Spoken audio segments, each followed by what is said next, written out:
J'ai lu un post sur Facebook qui disait que quand un homme réussit, qu'il a beaucoup d'argent, il cherche une femme.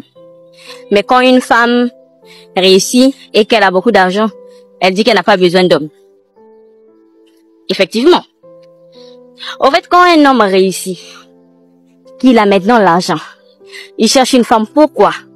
Pour se débarrasser de la charge mentale, de la gestion d'une maison, d'un foyer et de la gestion de son propre quotidien. Les hommes en général, tu dois faire son petit déj, t'occuper de ses vêtements, de ses chaussettes, de ses caleçons. Tu dois planifier ses rendez-vous. Il y a des mecs, même leur propre groupe sanguin, ils connaissent pas. C'est la femme, tu dois appeler la femme. Pour qu'on puisse, que la femme dise au médecin quel est son groupe sanguin. Il y a des hommes aujourd'hui, tout est sur la tête des femmes. Hein? Ah, madame, ça c'est fini. Ah, il faut acheter ça. Il faut acheter toutes ces courses-là. C'est sur la tête de la femme. Lui, il donne que l'argent. Donc, il a déjà obtenu l'argent. Il a besoin d'une femme. Mais donc, pourquoi les femmes qui ont réussi disent qu'elles n'ont pas besoin d'hommes? C'est pas tant qu'elles n'ont pas besoin d'hommes. Elles n'ont pas besoin de la charge mentale liée à la gestion d'un homme. Le fait de prendre soin d'un homme, c'est une charge mentale. Mais même, c'est pire même que de prendre soin d'un bébé.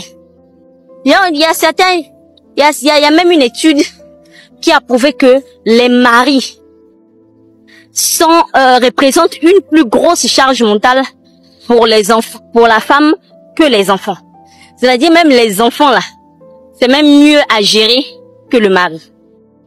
Donc une femme qui a beaucoup réussi, une femme qui est en train de faire asseoir sa structure, son entreprise, une femme qui a son commerce à faire, elle n'a pas envie de s'encombrer avec un gars qui va lui dire, on mange quoi aujourd'hui?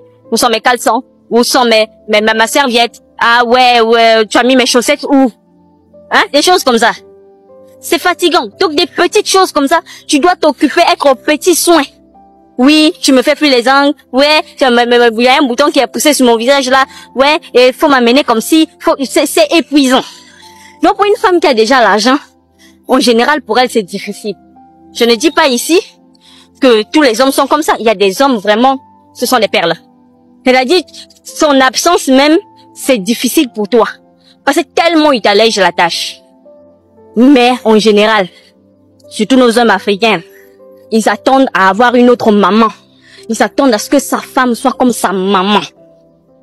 Et une femme qui a de l'argent, une femme qui se bat pour gagner de l'argent, elle n'a pas envie de s'encombrer avec ça. C'est pour ça, moi, j'étais en train de discuter avec des jeunes filles qui travaillent avec nous. Elles ont été recrutées nouvellement. Je leur ai dit, c'est au moment où vous êtes au moment où vous êtes encore célibataire, que vous n'avez pas encore d'enfants, qu'il faut vous bâtir un patrimoine, qu'il faut vous donner un nom, qu'il faut vous bâtir une réputation dans l'entreprise où vous êtes. Parce que moi, au début de ma carrière, j'étais d'une performance pas possible. Parce que j'étais célibataire. J'avais pas d'enfant. Donc, je bossais dur, je venais à l'heure. J'avais même les clés de la structure, tellement je venais à l'heure. Donc, vous voyez quelque chose comme ça, je bossais mais dur. Jusqu'à ce que je me suis fait une réputation. Le directeur général sait à quel niveau je suis, sait quelles sont mes forces et mes faiblesses. Donc, mon directeur sait quelles sont mes performances. Si j'avais commencé à travailler au moment où je suis mère de 2 enfants dans un foyer, j'allais venir tout en retard. Et je n'aurais pas la performance que j'avais avant. Donc c'est au moment où vous êtes célibataire, mesdames, qu'il faut bosser dur, qu'il faut travailler, qu'il faut vous bâtir un nom, un patrimoine, qu'il faut garder de l'argent, qu'il faut préparer votre avenir. Quand tu es célibataire, c'est là que tu cherches l'argent. Faut pas chercher mari. Le mari doit te chercher, c'est pas toi chercher mari. Donc en gros c'est ça. Donc si une femme qui a de l'argent, ou qui est en train de bosser dur, dit qu'elle n'a pas besoin d'homme, elle n'a pas besoin de la charge mentale liée à la gestion d'un homme. Parce que gérer un homme, surtout un homme africain, c'est pire qu'un bébé.